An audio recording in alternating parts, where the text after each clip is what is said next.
if you introduce yourselves kind of back to back, and then Sinead, I think we'll have you introduce yourself at the end, and then we'll enter into our panel discussions. We'll see if we get questions. Otherwise, I'll feed you questions somewhat from the list I gave earlier, as well as new ones that came up this morning. Have you introduce yourself at the end, and then we'll enter into our panel discussions. We'll see if we get questions. Otherwise, I'll feed you questions somewhat from the list I gave earlier, as well as new ones that came up this morning. And we hear me repeating, I think, back through you, Maurice. Yeah, it was the YouTube that I started. It'll be down now. So good. Should be okay.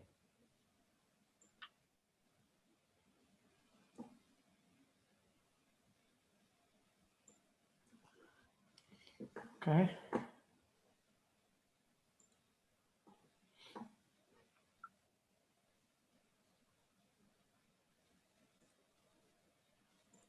I need to add the new YouTube link.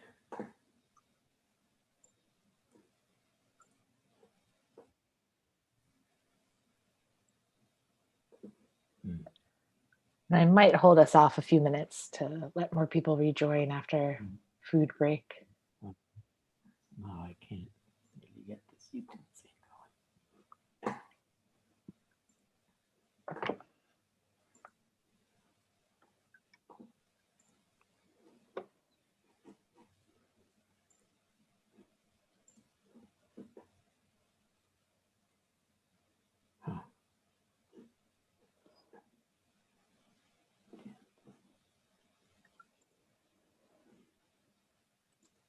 Just showing the past stuff.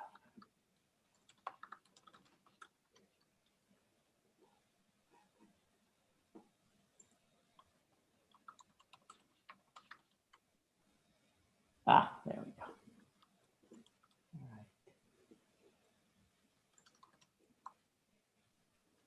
Share.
Many things at once. Okay, so Kim, I also need to send you the questions. Yes, please. I'll do that.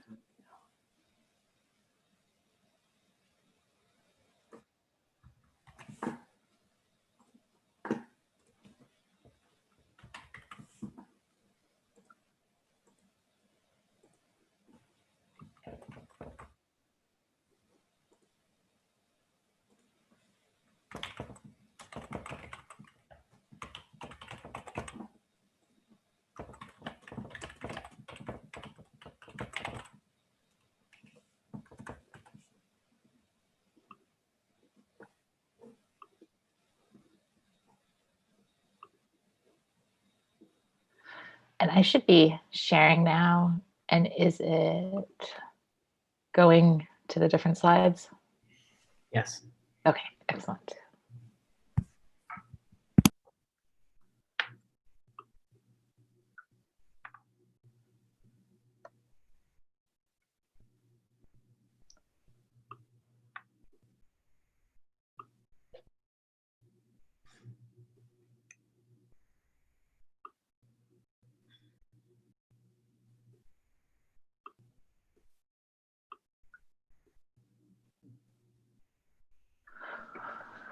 Probably give maybe another minute or two for people to get back.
I'll turn off a little chime when people join. Many thanks, yeah.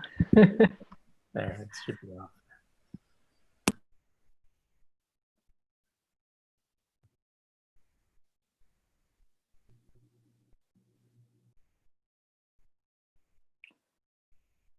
Okay, well, we'll get started with our first panel discussion of our multi-HEP workshop.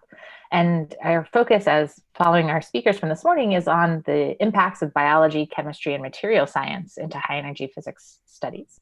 And the format is going to go, we'll have all of our panelists briefly introduce themselves and maybe highlight some of the aspects of working in a multidisciplinary fashion and on a multidisciplinary project to you. We'll do that pretty quickly and then enter into some questions. So anyone in the audience, please, if you go to the participants tab, raise your hand and you can ask a question, or also feel free to type it to the group chat, either to myself or just to everyone, and we'll pass those questions on to the panelists and get them answered. So Ben, if you'd like to start off. Sure. Okay, so I think probably most people here saw the talk I gave earlier, so I won't go into great detail here, but a reminder, what we do that's interdisciplinary is we work on single barium ion detection using custom-made organic chemosensors for neutrino-less double beta decay. So this is a collaboration between physicists, myself and Dave Nygren's groups at UTA, and organic chemists who work on molecular synthesis and design. That's the group of Frank Foss, who's in the organic chemistry department at UTA. And the cross-disciplinary nature of this work, obviously it includes organic synthesis of fairly complicated looking molecules, but the actual, it's interdisciplinary in other ways too, because it uses tools that were developed primarily for biochemistry and cellular imaging, a healthy dose of surface chemistry to be understood, gas microphysics, and then some mass spectrometry flavored techniques as well. So it's interdisciplinary in a few different directions.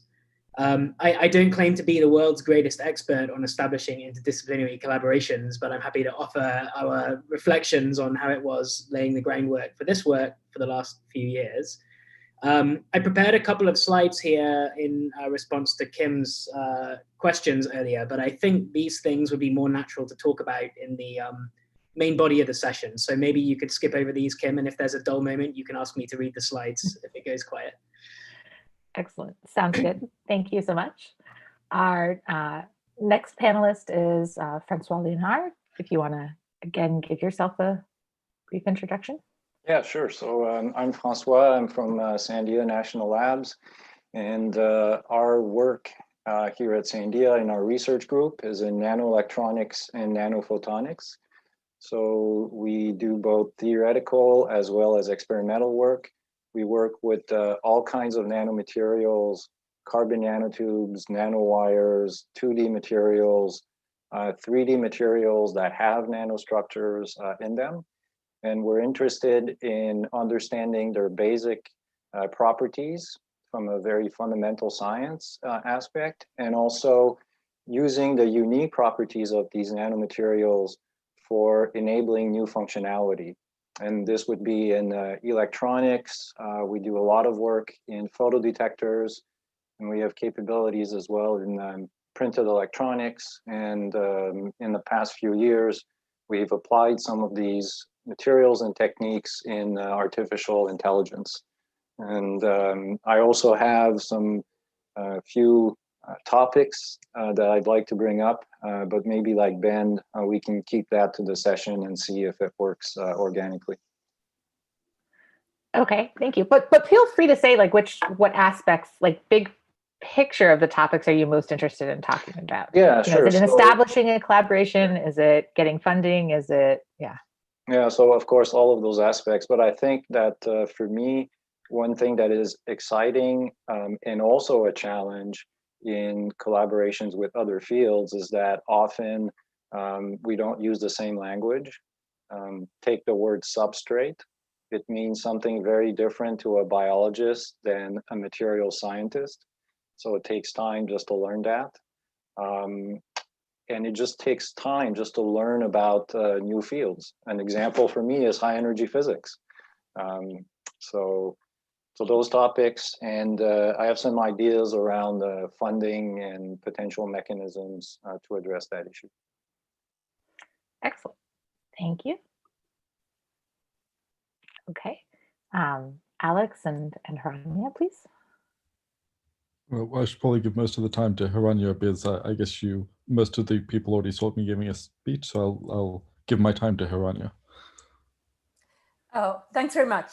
So I'm Garcia-Sciveres. I'm actually a cosmologist by background. I work on both the theory and data on research topics that relate to fundamental physics of the universe. I actually have a role in my job to seed and facilitate interdisciplinary research at the intersection of physics and astronomy. I'm the director of a center which works at that intersection. While this Axion-DM collaboration is quite young in a formal sense, having only had dedicated funding behind it since the start of this year, it's been developing in a very interesting grassroots and organic sense since about 2018. And I'm happy to discuss how those initial stages worked and how it led to, you know, a formalized collaboration supported by dedicated funding. I also have experience not related to this Axion-DM research environment, but also in terms of cross-training students into different fields, in particular cosmology and HEP, as well as the formation of a more top-down consortium at the intersection of fundamental physics and quantum technologies that was in response to a major new funding stream. So I'm happy to discuss all those different aspects of interdisciplinary working. I also relate very much to this issue of the language gap between fields that was just brought up, and I can also comment on that. Excellent, thank you. And Patrick and Will? Hello. So to introduce myself, I recently got my PhD from Washington University, and in June I joined Will Oliver's group and Joe Formaggio's group at MIT. And I'm also working with the group, Will's group at MIT Lincoln Laboratory. And the project that I'm working on is the ricochet collaboration for detecting neutrinos from coherent elastic scattering. So this takes elements of high energy physics, neutrinos, and it's connecting it to photons, but the intermediate particles that we can describe here is heat and phonons. And so the project that I'm embarking on is really looking at all aspects of the device physics, as well as the type of readout methods we do experimentally for superconducting qubits. And then what I have focused less on, but is also an essential feature of this, is the high energy physics, where as our detectors become more mature and we deploy them, I will also have to consider the background effects on our detected signal too. So what I'm interested in, apart from these applications, is what are the needs in the high energy field, and how can these emerging technologies that we can facilitate at Lincoln Laboratory be used in possibly for slightly different, in a slightly different scenario than intended. Like I can give one example of also started with the Project 8 neutrino mass detection experiment. We're considering how these TUPAs can be used at higher temperatures instead of the intended millikelvin temperatures. It's just something that from the cold electronics people, we haven't pushed on that boundary yet, but the high energy physicists are asking us to. So I'm interested in learning more of these situations that really stretch what we've already done. Great, thanks, Patrick. And my name's Will Oliver. I'm a professor at MIT and a laboratory fellow at Lincoln Lab. And as Patrick just said, we're working together on the Ricochet project. But I should also mention, and forgive me if I'm confusing nuclear physics and high energy physics, I should say my background is in quantum information science and technology. But we're also working on the impact of ionizing radiation on qubits, and that's a collaboration with Joe Formaggio at MIT, as well as Brent Vandevender, John Orrell and their teams at Pacific Northwest National Lab. And we're also looking at the some of the simulation tools and providing input to them, to the tools which look at how that ionizing radiation interacts and creates quasi-particles and phonons in substrates. I'm happy to talk about any aspect of this program, and including, or these programs, in terms of getting them off the ground.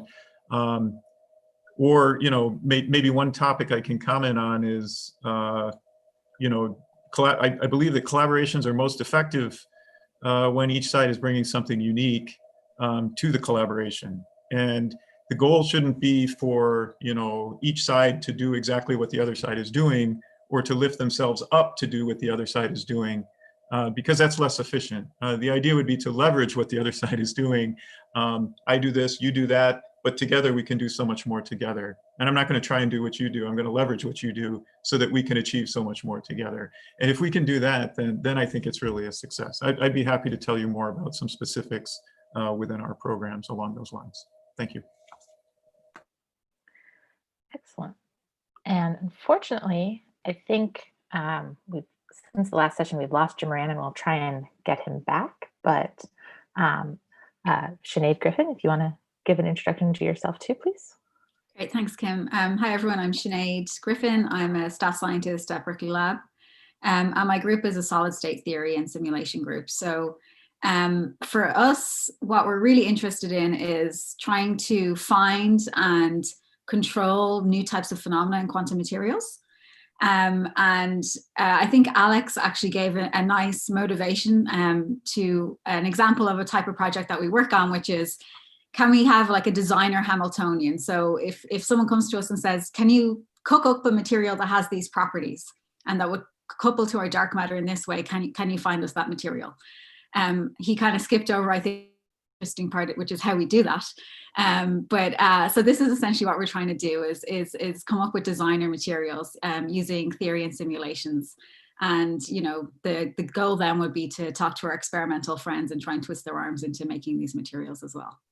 So super happy to talk about intersections between HEP and material science and solid state physics, and what it's like to actually start off a research program at this sort of intersection.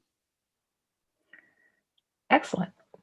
Thank you so much. And I'm going to stop sharing slides now so that on most people's screens, we'll just hopefully see everyone's lovely faces and make it feel more like a panel that way. And Reese has shared in the chat, actually, I think a really great broad question that may be a wonderful way to kick us off, which is, what are the differences between working in HEP and the other disciplines you're involved in? Things like project timescales, publications, how collaboration works, how confidentiality works. Does anything stand out to you on those topics? Well, maybe I can start. So my background, as I said, is in physics, condensed matter physics, material science. I don't have an extensive background in high energy physics, and so I started getting involved with this community maybe 2 or 3 years ago, because the work that we do in single photon detection is relevant to the community. And for me, it was very exciting and really eye-opening to start interacting with the HEP community, in part because it is so different than the fields that I work in normally. And I would say that that's true at every level.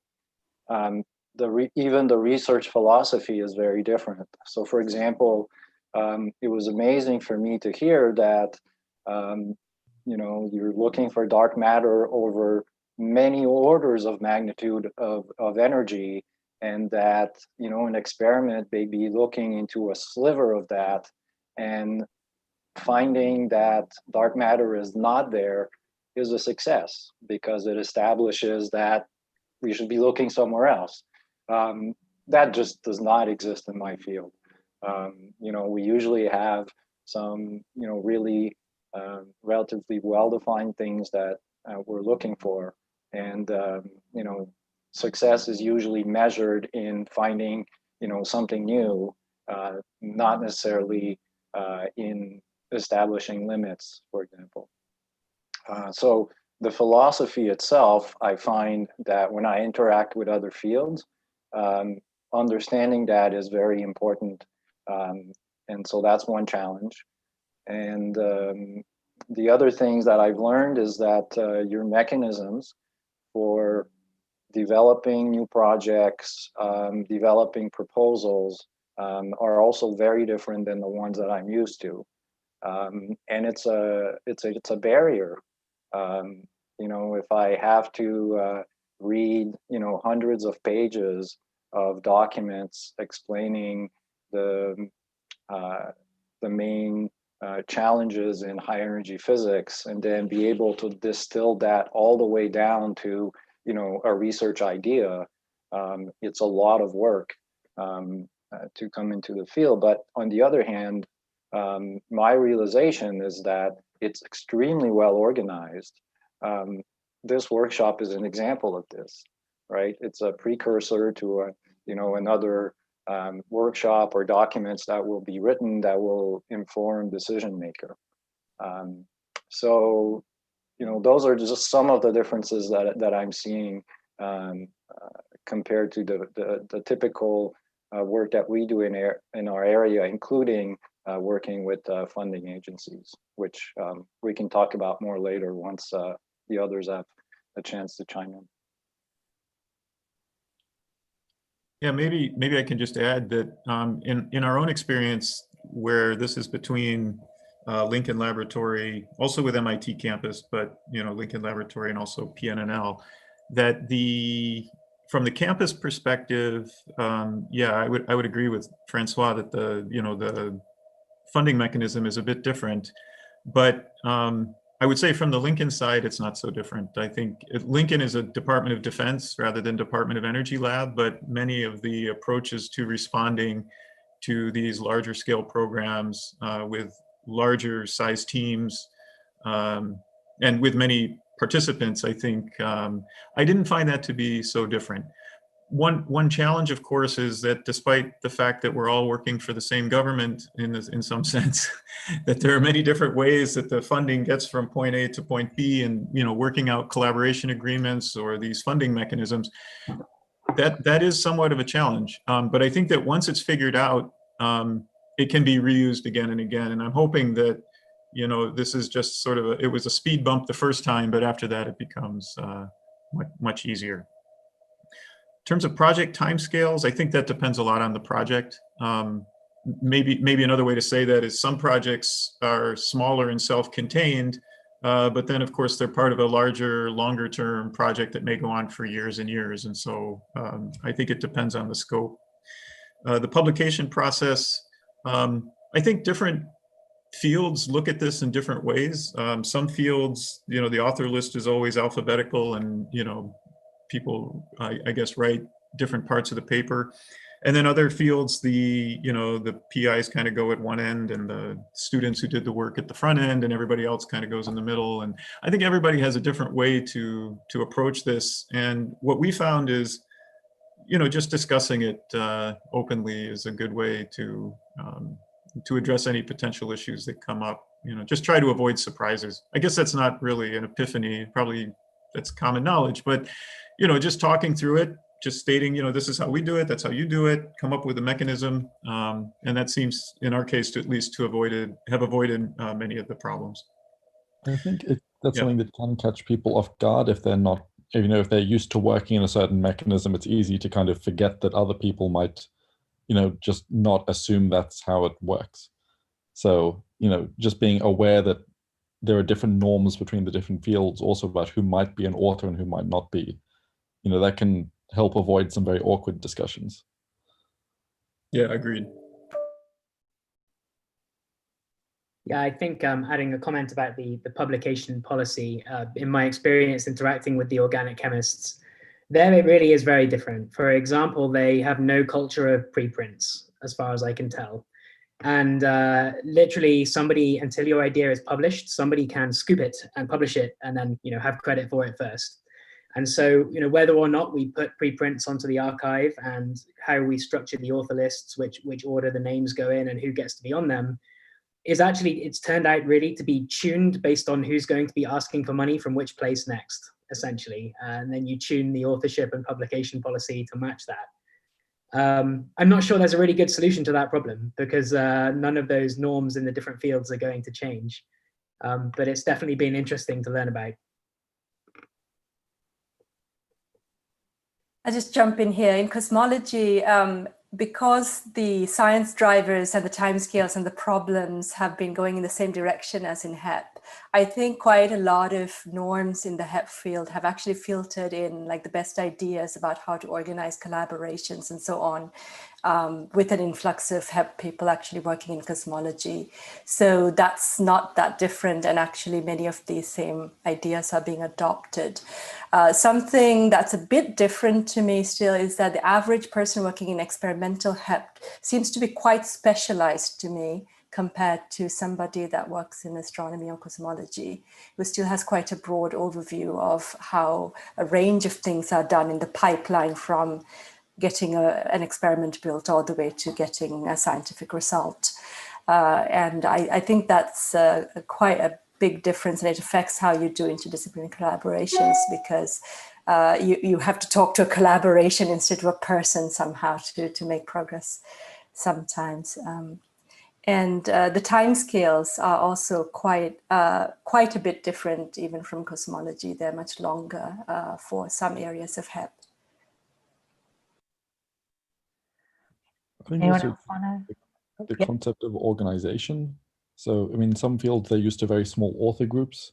And if you start interacting with these, larger collaborations, very quickly you find that things need to be a lot more structured. And there's a whole layers of kind of extra politics that goes along with that, which can be, more difficult to work with for people who are more used to maybe, 3 or 4 people on a paper, and you can talk to each person, one-to-one. So that's maybe something that people should be aware of, with the larger HEP collaborations.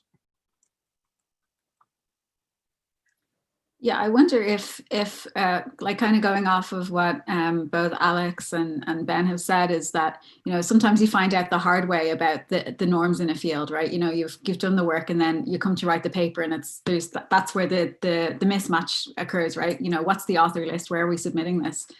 I don't know if there's a way to circumvent that by having collaboration agreements from the offset, where state the norms in your field and say, well, this is what we expect from a collaboration. This is how we expect to acknowledge our funding. Maybe let's use that as kind of a starting point of when do people get around to discussing a collaboration, right? You've got to find the right people, you've got to get everyone interested on the right problems, but then you have these concrete tasks and things to do of, getting money, doing the work, and getting publications out. And how have those gotten ordered within the different projects people work on? Well, I can offer in our case, I think, many of these collaborations that we have just started as, for example, myself and Joe Formaggio going out to lunch and having a discussion, and then we come up with some ideas and think, oh, that'd be great. But if I had to, summarize or boil it down, it's almost always that we each had something that we could bring that's unique to this collaboration, right? And by bringing that unique thing, we each could do more than we could do individually. And so I think searching for something like that is the way to start a successful collaboration. And it also makes it easier to sell to the sponsor in the sense that it's obvious, right? That clearly this person brings something, this other person and their team brings something else, and together, they'll be able to accomplish a goal they couldn't accomplish otherwise. And so that seems to be a recipe for, at least getting funding, if not actually executing the program itself. Yeah, so that's basically how it started in our cases. It's just through discussions and sometimes serendipity, and then actually bringing something meaningful to the table that's quite valuable to the overall goal. So in our case, it's more a part of the culture.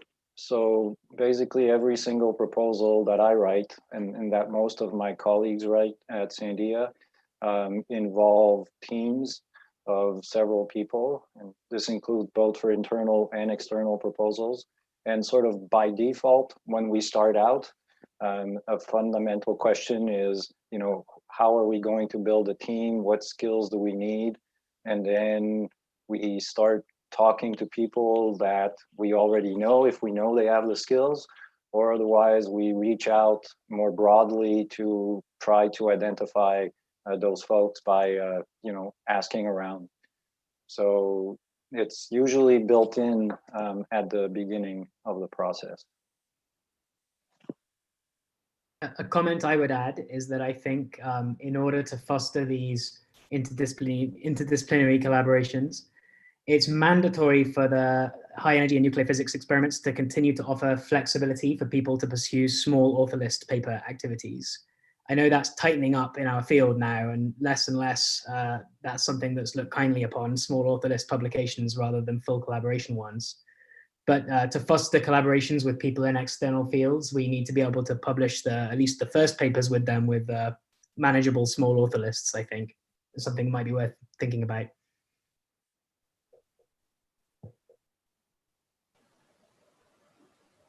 I would say the Axion DM collaboration formed around a science question, where there was a bunch of people working on different topics at the same institution who all cared about the answer to that question, both from the theory side and from the experimental side and from the cosmology side.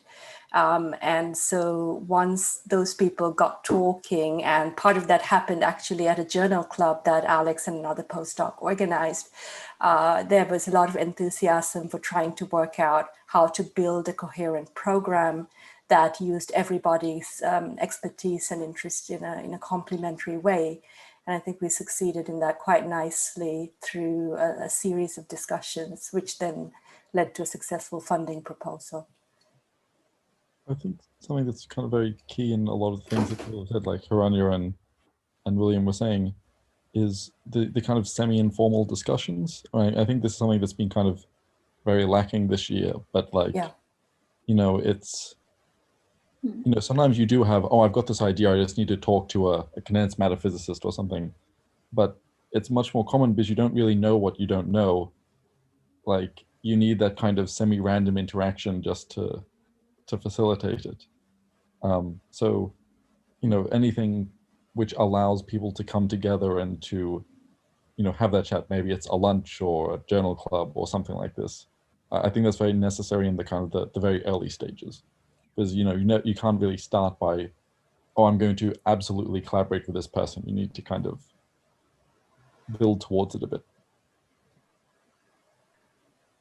Maybe related to that, in terms of which environments foster this, we've got a really great panel mixing experiences. How do you see the roles of universities versus national labs versus maybe specialized institutes and centers of different types in helping build multidisciplinary projects?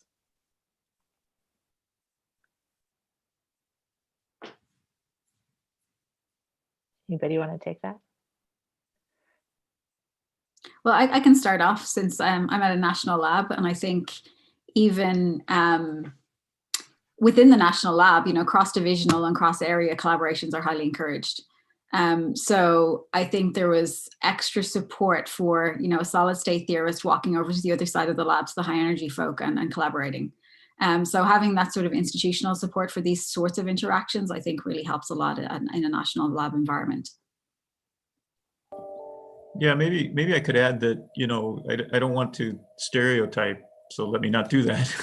But I would say that, the one way that the Lincoln side of our team, because we have both campus and Lincoln, right? So academic and national lab, the national lab side definitely can handle more sophisticated, larger scale type implementations. And I would say the campus side, it's always bubbling with ideas and, new directions, and can say, hey, if we only had a detector array with, 1,000 by 1,000 detectors, look what we could do, right? And then of course on campus nobody's going to build that thing, right?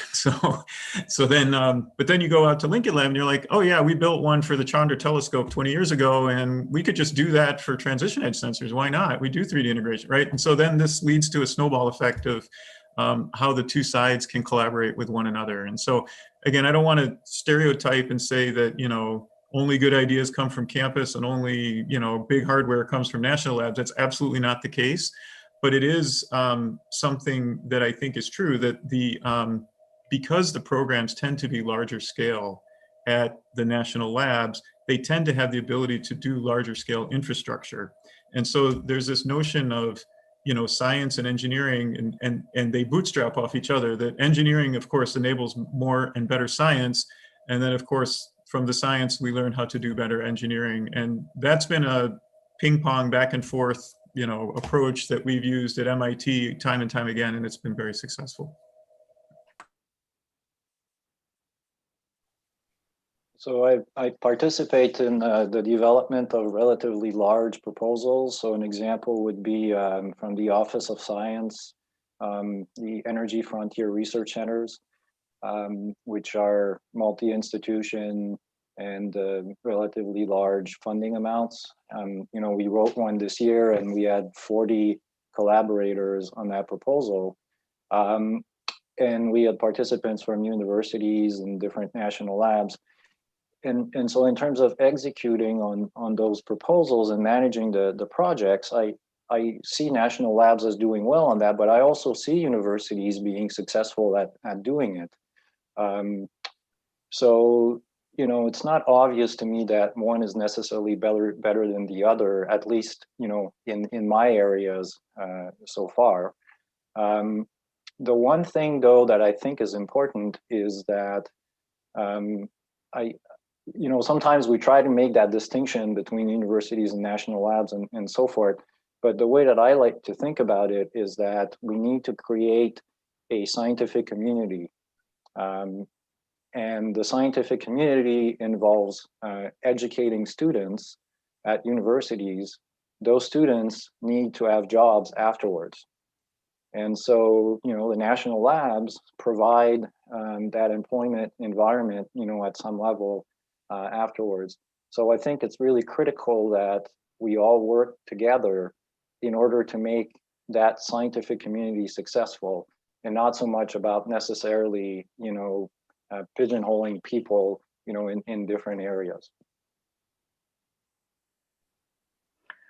I think that brings up a theme that some other people have discussed also, which is about education of our workforce, and how has working multidisciplinarily made you think about how you would want a younger person trained? Maybe do you want to hire someone within your field who came from another field? Or maybe even how have you been educating yourself on something that was not originally part of your formal education? If you want to tackle education in big terms. Well, I would say it's really hard to hire for these multidisciplinary projects. If you expect a postdoc to, spend the critical time of their career in retraining in an area, that's a hard sell.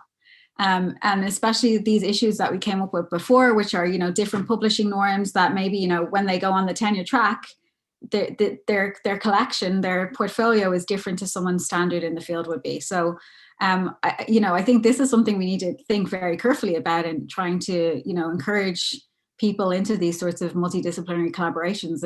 Are we preparing them for being on the market? And, how maybe can we be more open-minded in how we evaluate these people as well?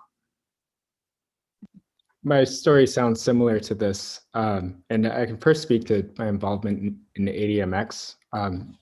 Jim is in the meeting, and Jim, having lunch with my graduate school advisor, Kater Murch, they collected ideas of what they could do together between dark matter detection and superconducting qubit readout. And so at Washington University, they formed Center for Quantum Sensors. So that gave us a dilution fridge.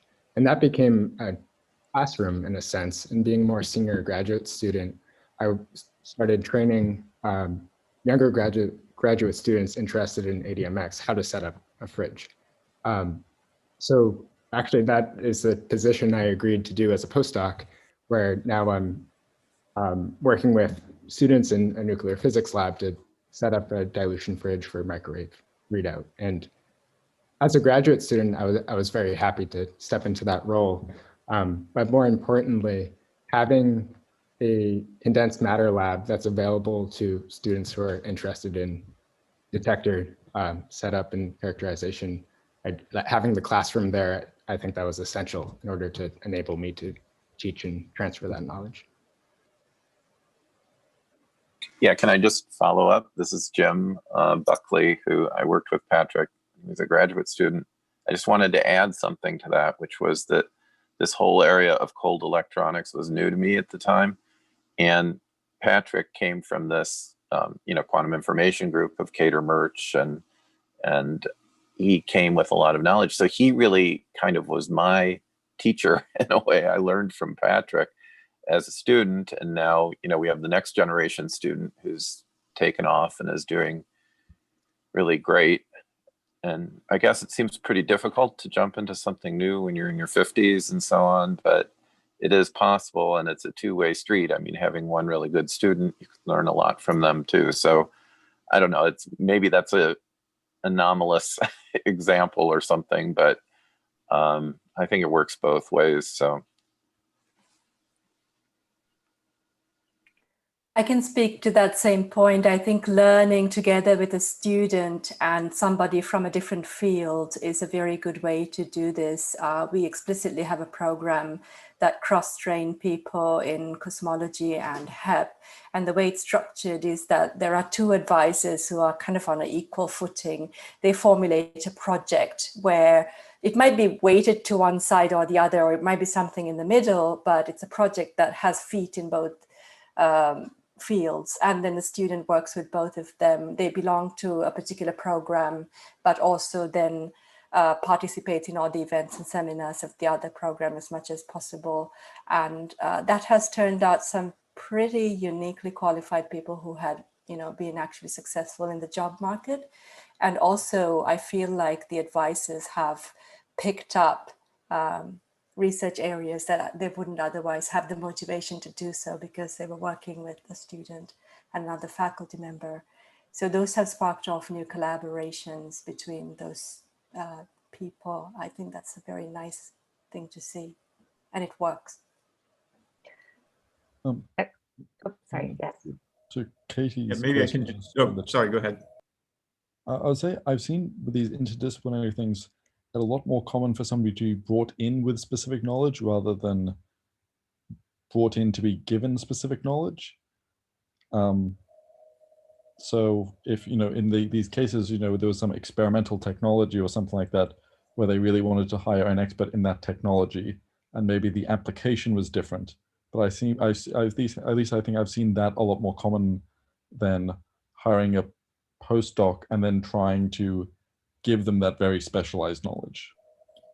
Yeah, I would agree with the previous two speakers that, and it's related to Katie Dunn's comment in the chat, which is how you train, a postdoc for a new technology like quantum sensing. And what I would say, and I don't mean to keep hammering on this, but I think that, the best collaborations are the ones where both sides bring something. And so here again, I think if you have a project, and we always try to set up our projects with at least 2 people on a team, you have a postdoc who is bringing unique knowledge from each side so that they both have their own expertise, but they're also learning from their partner about the other side. And then together they can achieve this greater goal. From my perspective, this is almost the ideal environment for this learning to occur. Right, and I think if I can add, I think that the flip side is, while it is difficult for a postdoc to retrain or gain new knowledge at this time in their career, these interdisciplinary projects offer the opportunity to do something which is really non-iterative and can generate really important publications which are really tied to that person's work. So they can offer, I think, more of a launch pad into the faculty market than maybe a more traditional, more iterative postdoctoral project.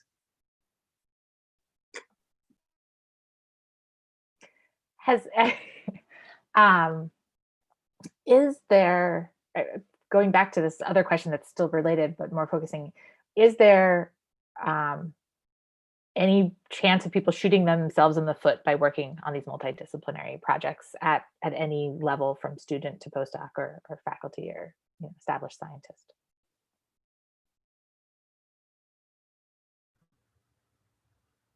I mean, the market's pretty, I mean, even with everything going perfectly, it's a very difficult market to get a job in.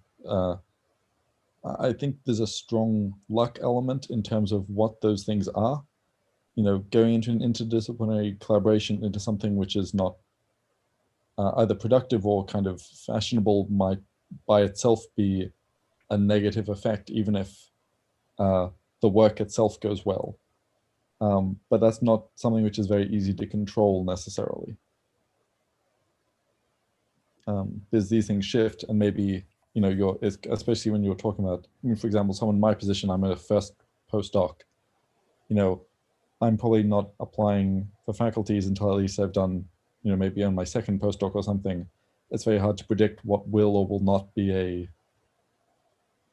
will or not be useful in a few years' time or 5 years' time or something like that, when I would be most pressing to apply for those positions. But again, I'm from someone who's still relatively early on in this process.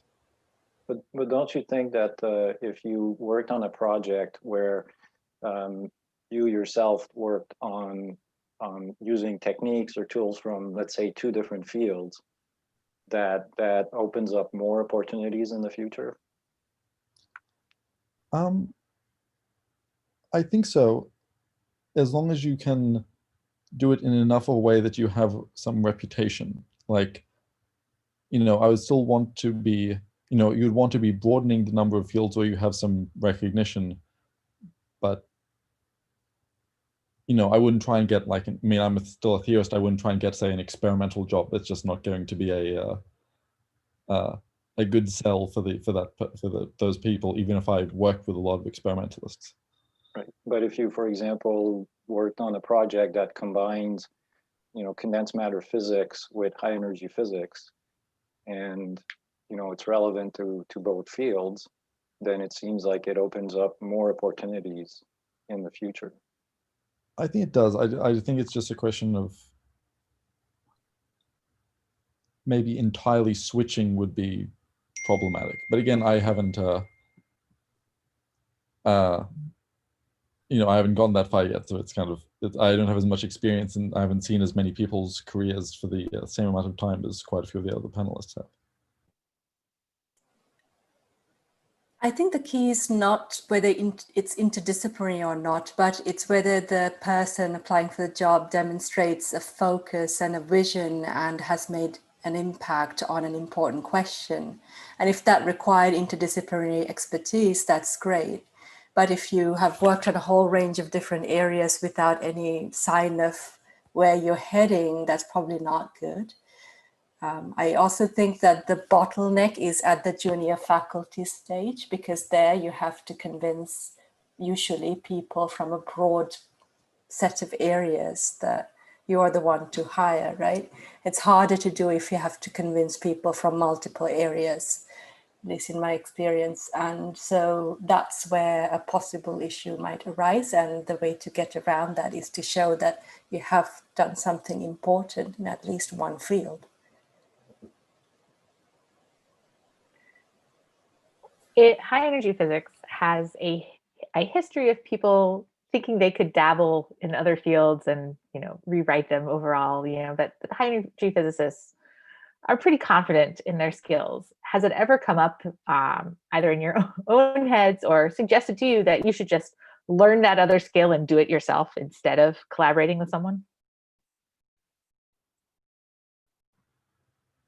I've seen more cases of the opposite.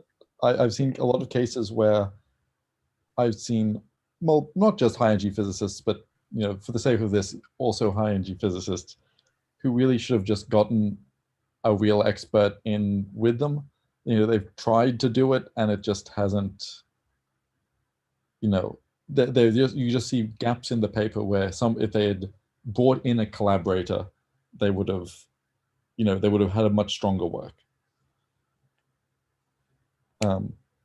Not always, you can pick up things, and even if you're working with someone, you have to learn enough of it to have some idea. You can't just leave the entire other bit of the project as like black box and say, I mean, you can, but it's not a very wise choice, shall we say.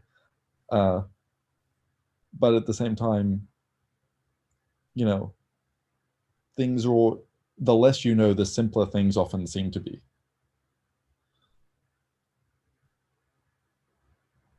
So it does happen, I'm for sure. Yeah, maybe I'll also add though, one of the bullet points I put on my slides to provoke discussion here. I think it's vital to find the right experts to work with, but you can also find the wrong experts to work with sometimes too. Like if you have an idea which is outside of your field, it's very easy to find 100 people who supposedly have expertise who will say it's impossible, until you find the one who is willing to work with you to make it work. So I think it's vital to find the experts, but just because an expert says it's not possible, that's not necessarily a reason not to pursue it. I agree. I would just say, also, just because somebody says it is possible also doesn't necessarily mean it is. Some people are more kind of naturally optimistic than others. Absolutely. But this is why it's kind of important, even if you're going into a different field, to have, to try and get a little bit up to speed, just so because otherwise you have no sanity check, and you can't, you can put yourself in a awkward position if you have no way of judging your collaborators' contributions. I think sorry to interrupt. A meta point here is basically, before entering into such a collaboration, I guess you have to know something about who are the key people in a new field, right? I mean, I personally do that by going to conferences, when it was possible, to try to work out who's got the key ideas and who's driving the research frontier. And then you can have a sense of who are the key people who might be able to talk with you about a new problem. I don't want to make any pejorative comments, but a high energy physicist should learn some Bayesian statistics. It's usually a huge difficulty in collaborating with other fields to just keep using tools which I don't think actually are fit for purpose. Sorry.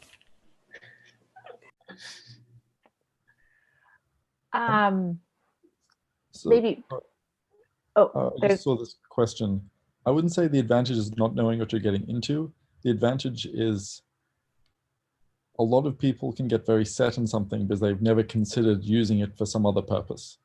So a lot of techniques or materials or things like that have more uses than people know about because they just didn't care about some aspect of them.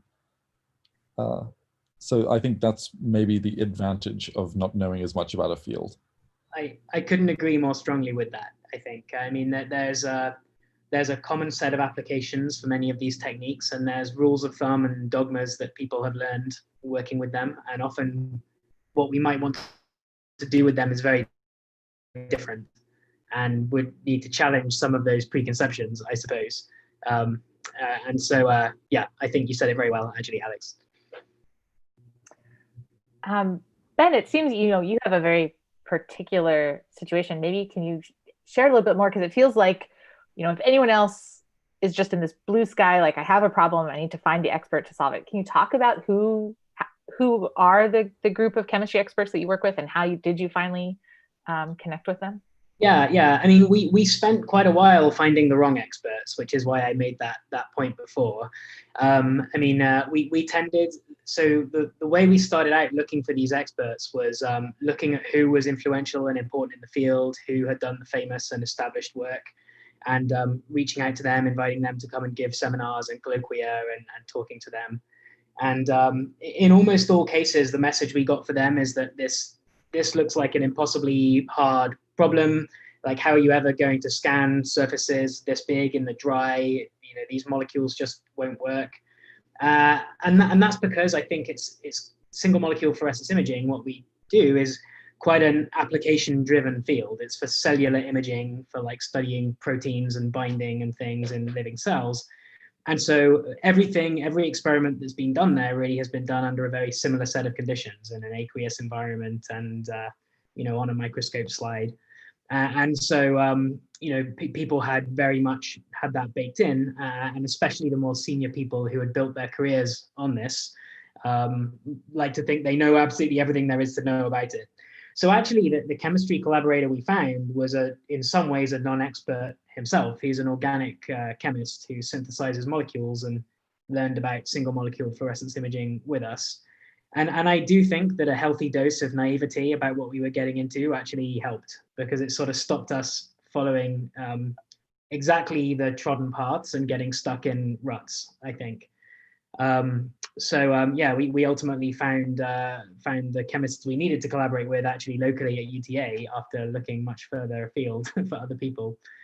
But yeah, the skill sets of the chemists that we do work with are in molecular synthesis and design rather than in microscopy, and we sort of learned the microscopy, sort of with them in parallel, I would say.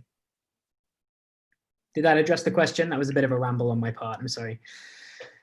I think it did. I have two follow-up questions. One directly for you is that you also talked about having these biology applications, and how did you realize those? Yeah, so again, sort of water cooler talk, I guess, that we were talking with somebody in our physics department who works on cancer treatments with nanoparticles. And we're talking about these sensors, and actually we were trying to develop something else. We were trying to develop a way to use cells as sort of particle detectors, with where a particle would go through and you'd see the track in the cell. But then we realized that this molecule we had was very, very sensitive to mercury, which is it's quite difficult to sense in living matter without killing it. And so then we realized that we could put the experiment together with them pretty quickly to test whether mercury could be imaged without cell toxicity. So that was just water cooler chat, really. The other application is the one about environmental monitoring. And that was really looking to find more broad applications for our techniques in order that we could convince funding agencies in chemistry that they would be interested to support this, basically, barrier tagging related work. And so to make it have more broad applications for more environmental monitoring type applications. And that's how that one evolved, really. Excellent, thank you. I want to welcome Jim Moran. I see your name popping up. Glad you're able to rejoin us. Briefly, to revisit something that everyone had talked about, but maybe go a little more specifically onto it, is, can you discuss more your feelings about, close proximity? Do you feel like now that you know that success has come because of random interactions with people, are you trying to do more of that in your careers and pre-COVID, and then sort of in COVID eras, are you doing anything to try and reproduce any of that?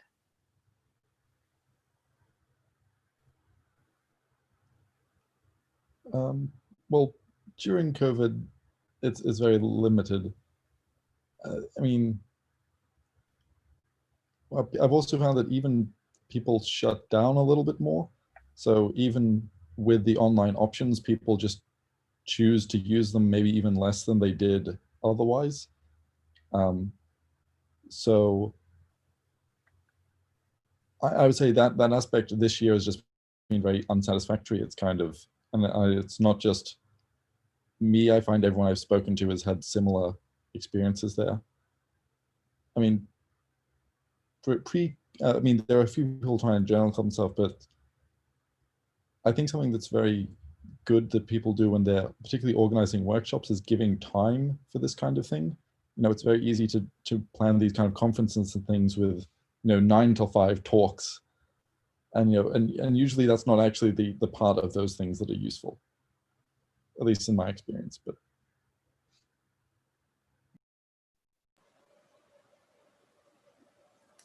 I don't think I necessarily agree that it's entirely random, the way that collaborations get started. I think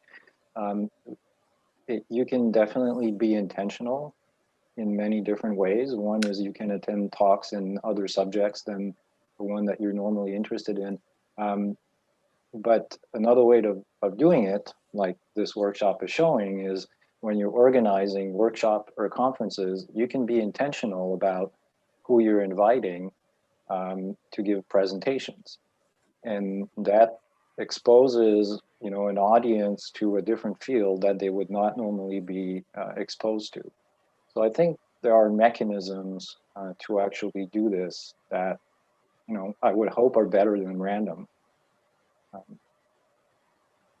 Yeah, I'd actually agree completely with what Francois said. And actually a good, I think, successful example of this is where, you know, forced fun sometimes gives you good results, is this quantum materials for dark matter workshop organized in Sweden last year in Nordita.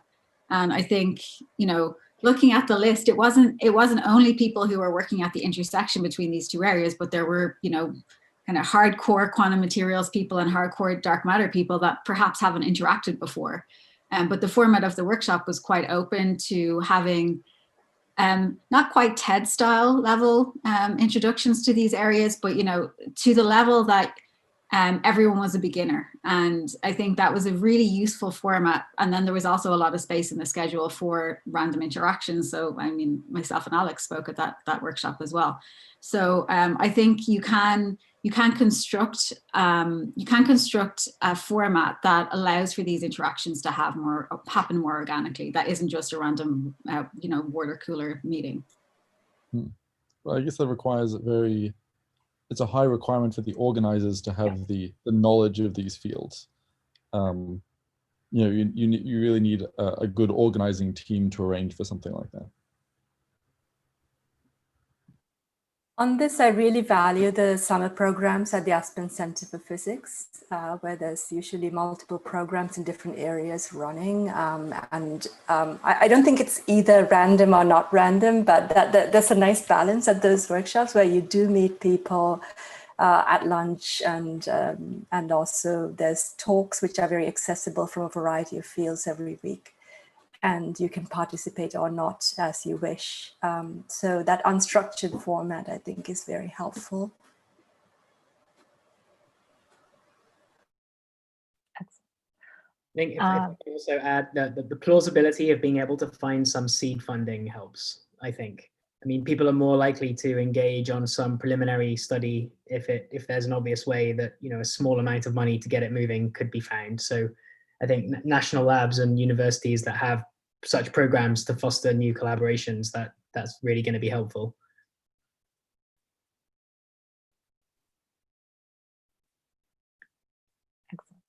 Excellent. Maybe following the money, has anyone working in an area where they see a commercial application for what they're working on, and maybe this mostly affects Francois, but others of you, and have you started to think about that? And we're going to have panels later this week that deal more with industry, but since we have people at all these other intersections right now, I thought I would ask now.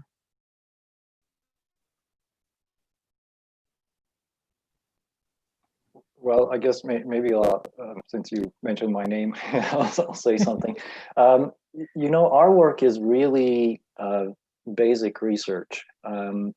So we don't normally go through, I mean, and I'm talking about, you know, our research group, not talking about Sandia in general. And so we don't normally go all the way to the final application and the development. We keep our work at the, you know, basic R&D level. And so even though we interact with folks that are interested in an end product, you know, and we transfer our knowledge to them, this is not something that we normally do ourselves.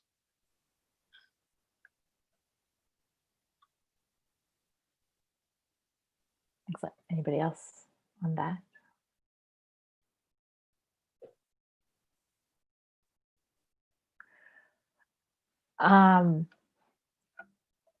Does anybody want to, let's kind of tackle things, and people have, again, sort of addressed it, but maybe pull it on one place. What has worked really well in your interdisciplinary collaboration? Maybe in a surprising way that you didn't expect, that kind of, you know, makes you smile, like, oh, I get to work on this project today. Do you have any of those moments?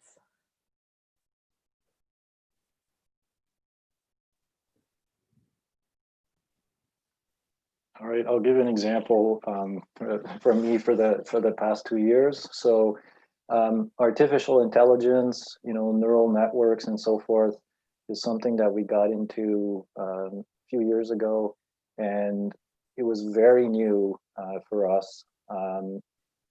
And the exciting part is learning about the field, and the challenging part is trying to sift through what is known and what is not known. And we heard that from Ben earlier.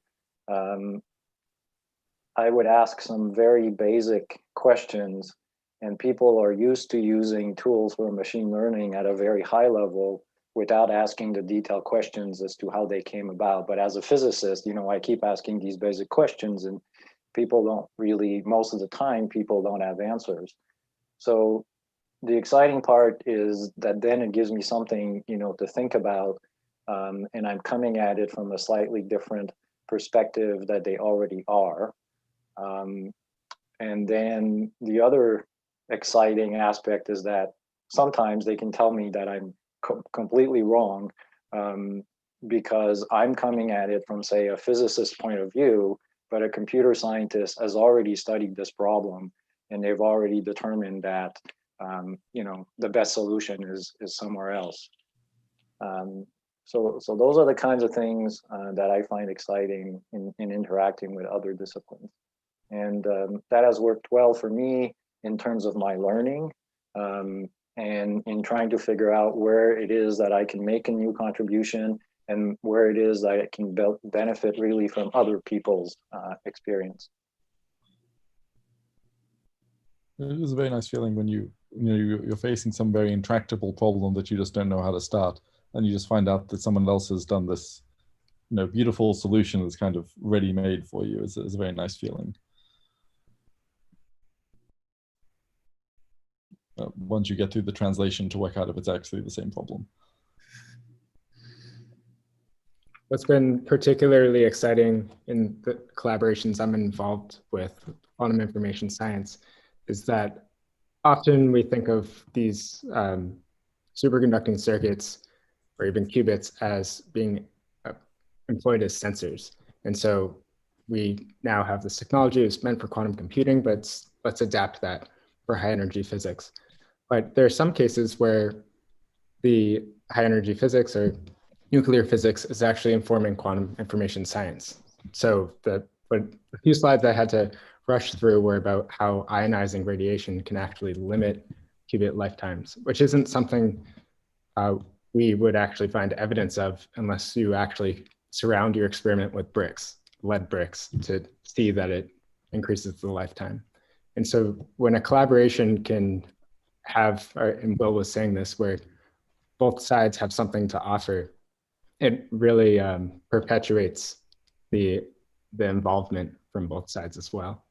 And so we know at this time that radiation coming from the cement in the lab and cosmic rays isn't holding us up from doing quantum computing, but it's actually a contribution we will likely have to consider if qubit lifetimes become maybe 5-10 times longer.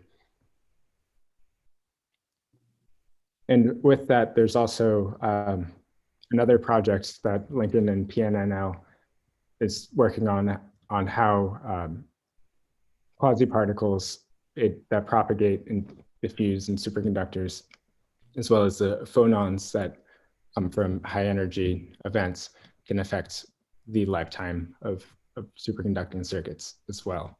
So in that collaboration, it really is mutually informing how our device could be a detector, but also how does the condensed matter physics work? And so now we're considering the solid state physics aspect of our superconducting circuits too.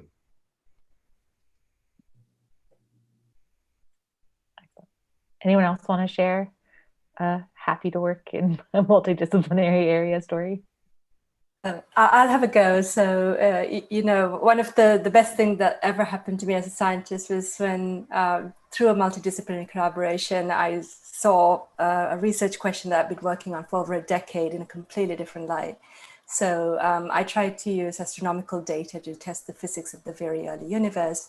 And because astronomy obviously is an observational science, you can't actually test very high energy theories in the very early universe directly. You can only constrain them by comparison to data.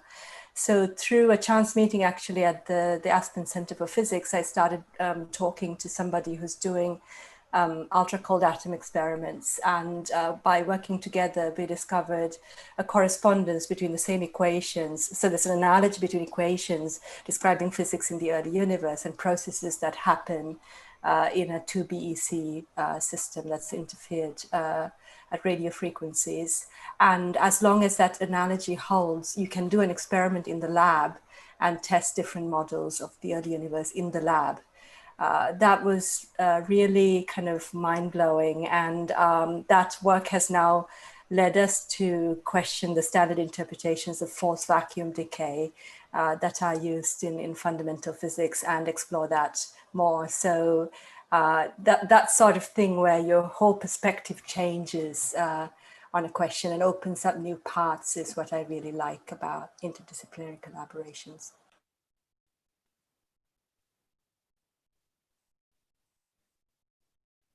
Excellent. Jim, can I ask you, since you got to join late, do you want to again remind everybody what you work on and maybe what you have thought is maybe something worth remarking on about working in these multidisciplinary figures and any other? Sure. Yeah. I'm officially a geoscientist, but really, it's sort of morphed over the years to engage a little bit more with the biological, specifically usually soil microbiology communities, things like that. And then also most recently with physicists in terms of trying to perform fairly modern tritium dating of organic molecules. Your most recent question, sort of the most intriguing and sort of the fun moment, I guess, for me for collaborating is really when you've been working with someone for a while to try to get the problem set across and things like that. And then someday you get a phone call or a Teams call or whatever now, and they say, hey, I was thinking, do you think we could do something like this? And you just realize at that moment, oh my goodness, the collaboration is now two ways. We've integrated, right? We're beginning in some small way, shape, or form to think like each other. And this is going to take us much further than we could do alone. So. Excellent. Has anybody, I'll ask the negatives now, but maybe a little more specific.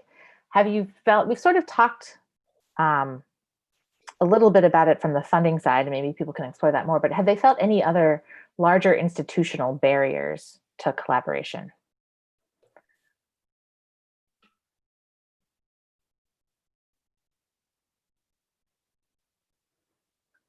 Or maybe I can say that it feels like many of the institutions we belong to talk a lot about wanting us to suddenly all work together, but maybe don't make it easier, or don't, they say those words and then magically expect it to happen. And is there more that they could do foster it? And, are there some hidden barriers maybe? Some barriers can be as simple as like a floor plan. If you arrange it so it's a really long walk or very inconvenient to get between, I don't know, maybe astronomy and condensed matter or something, you're not going to foster a lot of collaboration from that, just because they're not going to see each other very often. And it's kind of semi-invisible, but it can potentially have a big impact on those kinds of things. I would go further and say the division structure of a standard physics department, where people are categorized into long-held research areas. And that usually then corresponds with the floor plan, and then that immediately makes it harder. You even have cases where people in different buildings, I think, I'm not even sure where the mathematical physicists are at Stockholm University. I think some of them were either in the, a different campus. Like it's, a huge barrier to interacting with those people.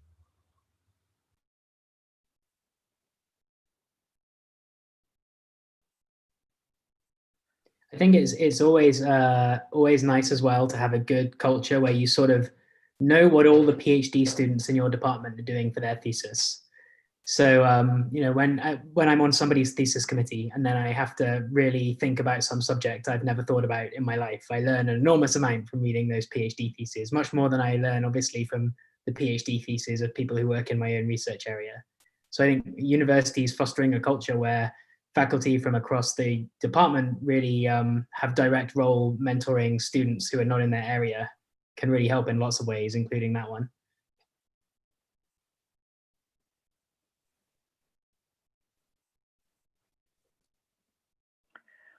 What about how you allot your time between, in the pre-COVID era, between phone calls, active work in the lab, in-person meetings? How often do you want to mix things? How often do you want to work on something on your own? How has that worked within a collaboration, either an established one or the earlier stages when you're maybe still trying to make one? I think actually this goes back to maybe the very first question that was asked, which is the differences in timescales between the rate of pace of different fields. For example, in the type of work I do in solid state theory, it's a much longer timescale than in high energy physics theory, at least in the collaborations I've had. So sometimes I need to say, look, I need to go think about this for a month. I need to do some calculations and I'll be back in a while. And they're like, well, let's meet up next week. And I'm like, it's not going to help. So, I think being clear about what those expectations are, what are the expectations of when the next answer, when the next question will be answered and when you'll have the next piece of information. I think that again is a mismatch between fields that can hamper things.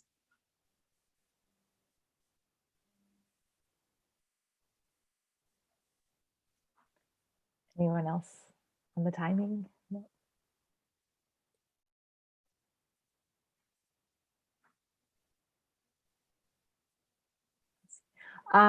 Another question I have is about people kind of coming on and off projects. A lot of times these multidisciplinary projects, especially as they relate to instrumentation, have a key focus of, often making a sensor and then it being deployed later by only some subgroup. Has anybody worked through that process yet of people coming on and then coming off as their portion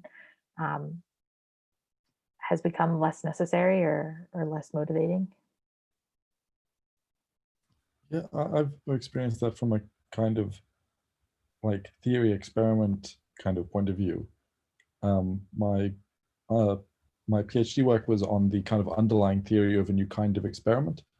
And so then the important theory work is really at the start, where you're really trying to be sure about exactly what the interactions are, how this system behaves, and then kind of transitions into the experimental questions being more important or the simulation questions being more important. So it's important to kind of maintain some continuity of knowledge, because things don't, you still need to have people around who remember how these things work, but it kind of, there's some shift between where the bulk of the, the work lies. So it's kind of, so people sometimes you'll have to kind of step back a little bit or kind of reduce the fraction of their time they spend on it, just because it's, it stops being an active day-to-day question and more like a month-to-month question or something like that.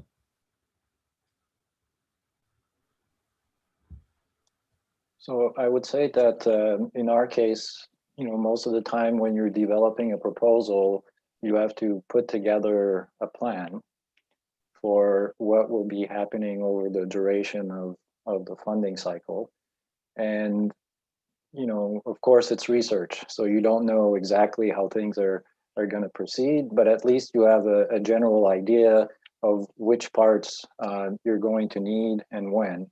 And so, most of the time at the proposal writing stage, people's roles, and durations of activities tend to be thought of and then, discussed and agreed on, so that it's not necessarily a surprise during the project, that you have to tell somebody, oh, by the way, we're done with your work. Thank you. This is something that is usually planned in advance. I think to my mind, there's also a question of balancing risk, because there are certain parts of the study which you'll reach a point and you think this is obviously going to work if somebody just works on it for 6 months. And then in that situation, it feels okay to ask, a postdoc or a grad student to 100% put their time on this because it's going to work. Probably there's going to be a paper and so on. But at other phases in the project, when some activity still feels very high risk, then you need to sort of, balance that with some less risky projects, I suppose. I think something that's maybe more true in this than in less interdisciplinary research is that you have to be very conscious of failure points.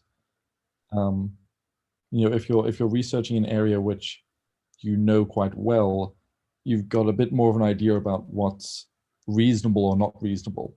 But there's a lot more room when you're in these interdisciplinary areas for either there to be a complete lack of knowledge about some aspect, just because they've never considered, a device or a system in that way before, or there's a communication imbalance. So technically the knowledge is there, but each person doesn't necessarily know the question to ask or so that something's relevant.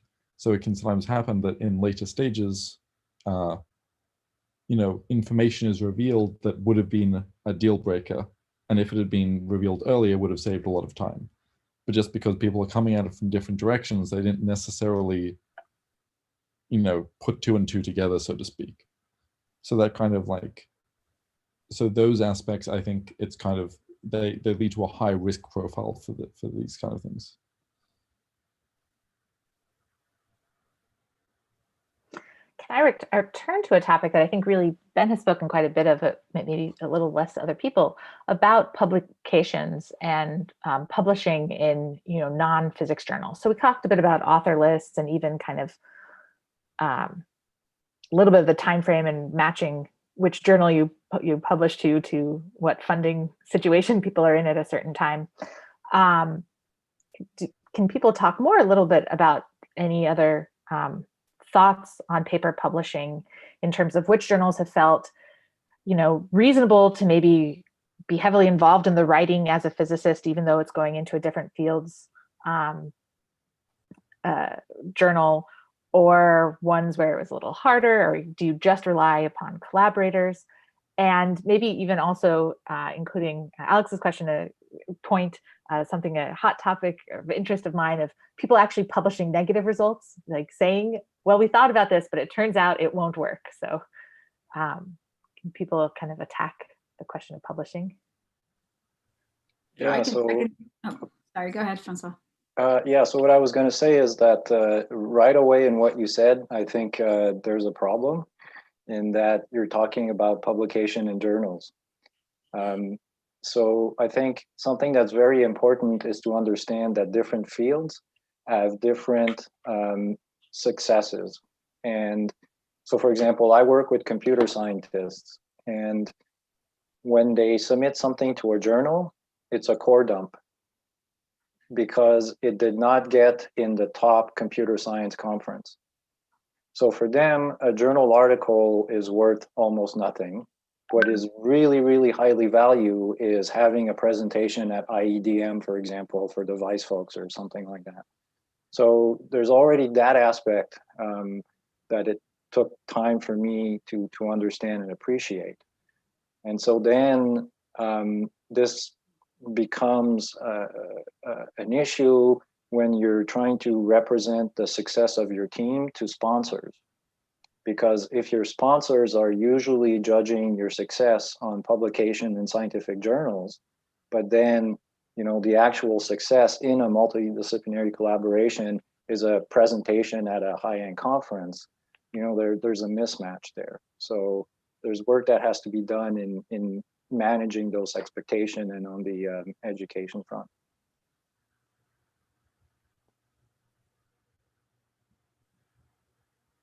Yeah, I have experience of publishing interdisciplinary results in sort of traditional HEP journals and then in solid state journals. And I would say the interdisciplinary work was far more welcomed in the HEP journal. So we definitely had issues in getting things published in solid state journals. I think there's a few new journals like Physical Review Research who are, specifically looking for this sort of work, but it's another risk for the people on my team that published into journals that we would traditionally publish in our field are just not receptive to this sort of work yet.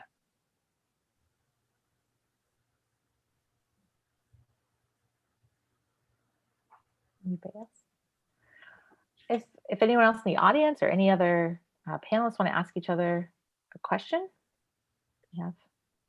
Kimberly, I'm wondering, can we tackle the issue of funding? Oh, of course. It seems to me like a big thing, and we only have so much time left. Yep, that sounds great. Let's tackle the issue of funding. Who wants to lead off? I think we've talked a little bit about the fact that we need it to be seated, and I think we've also heard a lot of success about people answering calls that of funding opportunities. And so maybe anyone else want to jump in with their thoughts on the funding?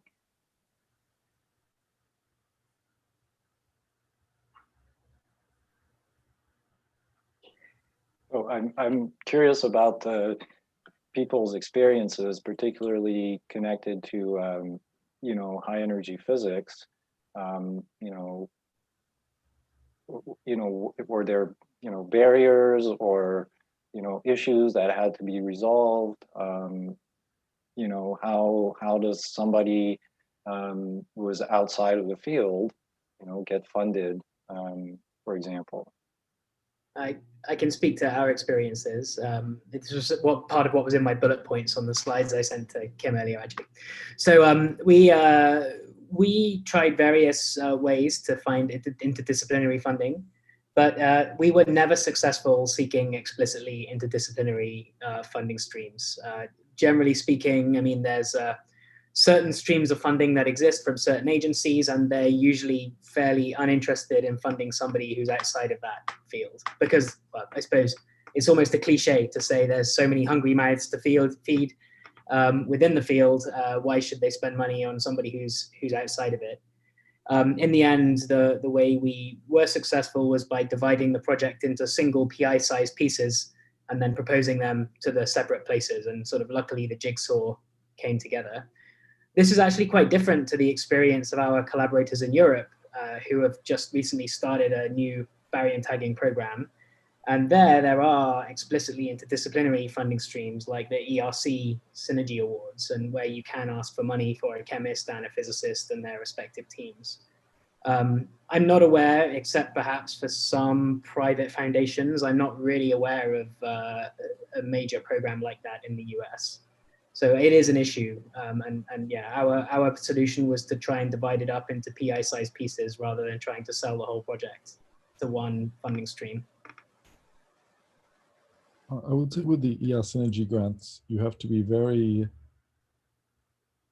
it has to be very clear where the synergy is.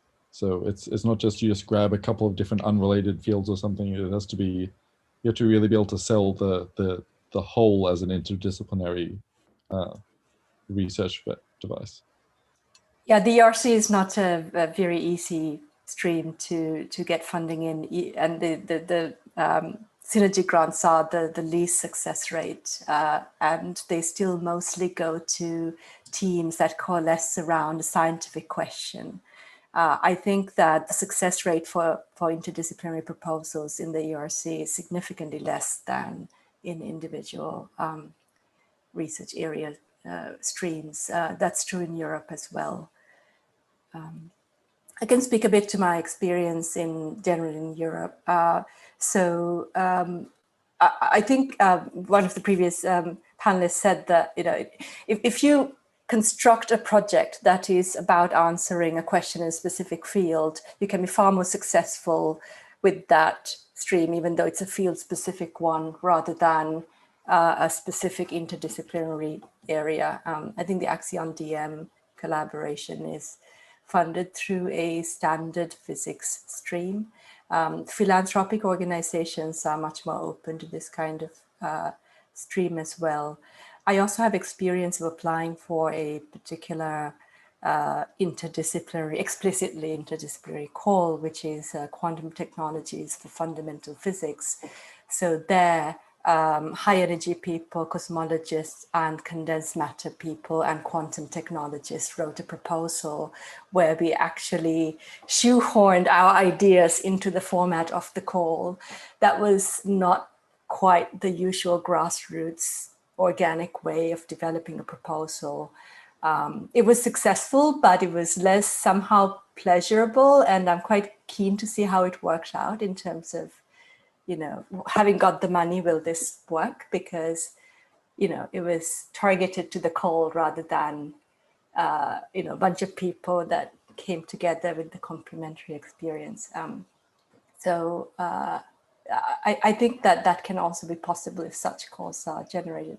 I saw Ian Shipsey on the call earlier. He actually got that funding stream funded in the UK, and it was very interesting how he did it.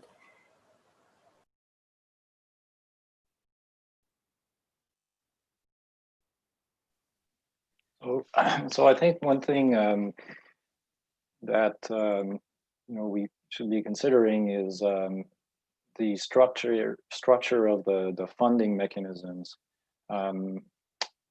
So as an example, there's some work that we do that is relevant to, let's say, nuclear non-proliferation. That work is also relevant to HEP. I gave an example of that in my presentation today. So you could imagine that perhaps, you know, the way that the HEP funding is structured, and, you know, it may be difficult to fund that collaboration. But on the other hand, there are other agencies, let's say within the DOE, that could be interested in funding some aspects of it. So it seems to me that you know, there'd be value in trying to explore how we could make, you know, those agencies work together to try to foster collaborations that would benefit more than one area of science or applications. So, and I'm curious if anybody has had this this experience in being able to make that work. And I don't mean like, oh, you know, like I independently get my funding from here and I independently get my funding from there, and, you know, we talk to each other. I mean, like getting the you know, government agencies to work together to facilitate that funding.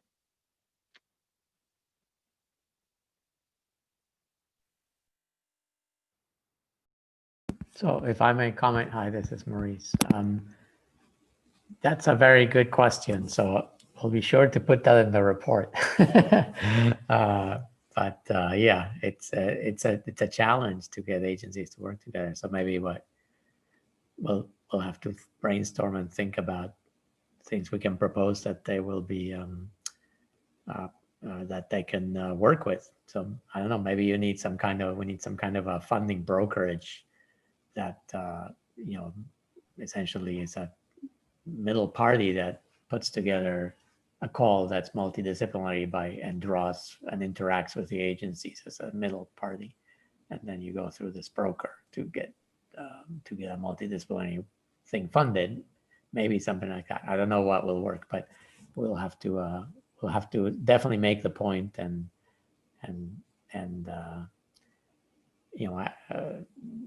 claim, explain the importance of addressing this in the future. I mean, I think when it was asked earlier, what are the barriers to collaboration, the ways to fund things seemed to be an obvious one. Yeah. We do have Helmut on the line. And there's going to be some funding agency discussions on Thursday, but are you comfortable in sharing anything right now during this question from the Department of Energy side? I was afraid you were going to ask me that. So this is indeed a very difficult topic. And I think that the program managers in the individual agencies are well aware of the problem, do not have a solution to the problem, and would certainly welcome any ideas from you how to improve the situation. So there are multiple impediments in all of this. And one is stovepiping between the agencies. But I want to come back to an aspect that somebody mentioned earlier about too many hungry mouths to feed. Of course, every proposal goes through a rigorous peer review.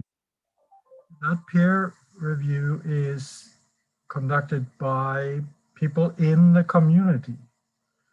And from personal experience, I can tell you that it is not easy to convince a review panel to send what they consider to be AGP money to people outside of AGP, even if there is a very good argument that you need to involve material scientists to develop a better material for your next photodetector. They will be very hard pressed to recommend that to you, if not the opposite, namely that they will fight you to do that. Because in many cases, people have seen their own grants cut recently, and so they are very, very hard to convince to send money outside the field. But we must overcome that, because that is the only way to address some of these problems, to engage expertise, needed expertise from outside the field. But there are many aspects here that make it very difficult all around, from the agency point of view, but frankly also from the field's point of view. And I have no good solutions for all of that.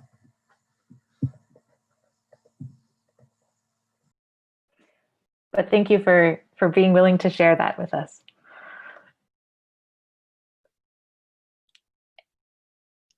Anyone else want to comment on funding?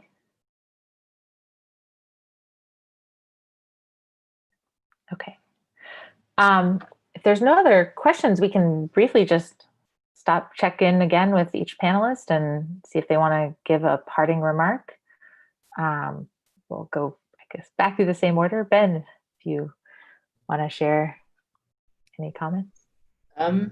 Well, first of all, thank you for organizing this workshop. I mean, we don't do these kinds of things very often, and it's nice to have a forum to talk about these interdisciplinary things.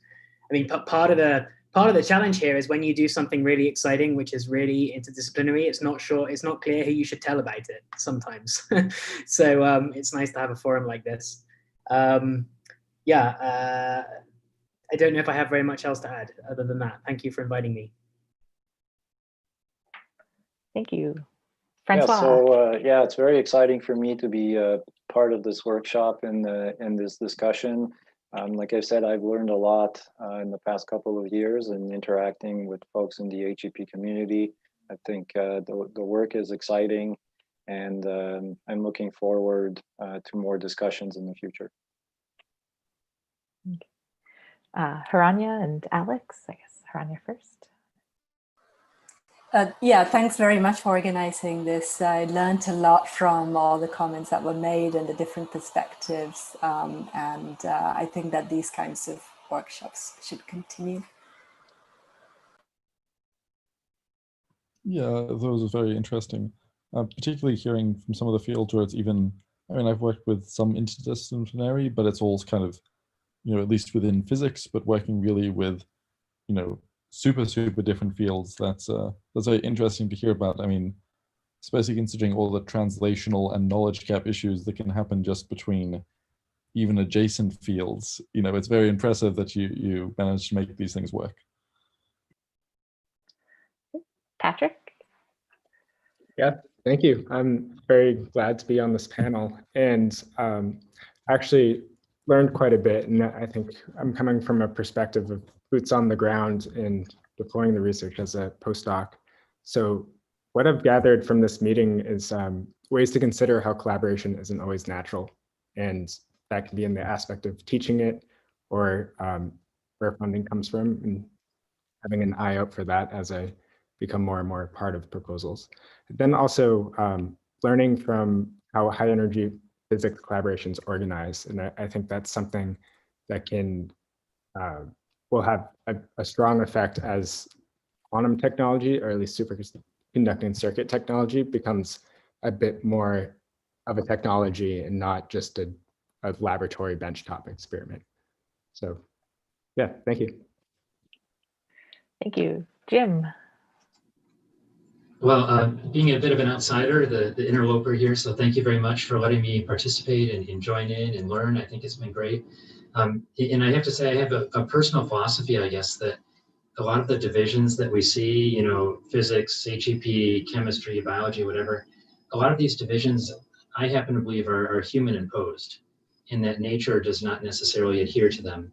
So it's really fun to see people willing to think outside these individual confines, and hopefully that'll advance our attempts at understanding. So thanks. Excellent. And Sinead? Thanks to the organizers. It was awesome to be part of this. And I think something that maybe has gone a little bit unnoticed is the role of postdocs and the younger researchers in driving this work forward, like in being open to learning these new directions. And, people like Patrick being on the panel today, and, learning about how the next generation are going to do these interdisciplinary things, and hopefully the DOE can facilitate that sort of work as well. So thanks everyone for being part of this today. Thank you all. I really appreciated the talks earlier today, as well as this panel discussion. And again, we'll make sure things feed back into reports on a multidisciplinary HEP work. Tomorrow we have two panels that kind of are deep dives into just one project each. First, the LAPPD experience, so the large area photodetectors, and then low background copper and related technologies. So hope people join them, and we'll hop off a little early. Thank you again to all of our wonderful panelists, and looking to see exciting results from all of your collaborations. Bye. Thank you. Bye-bye. Everyone, bye-bye.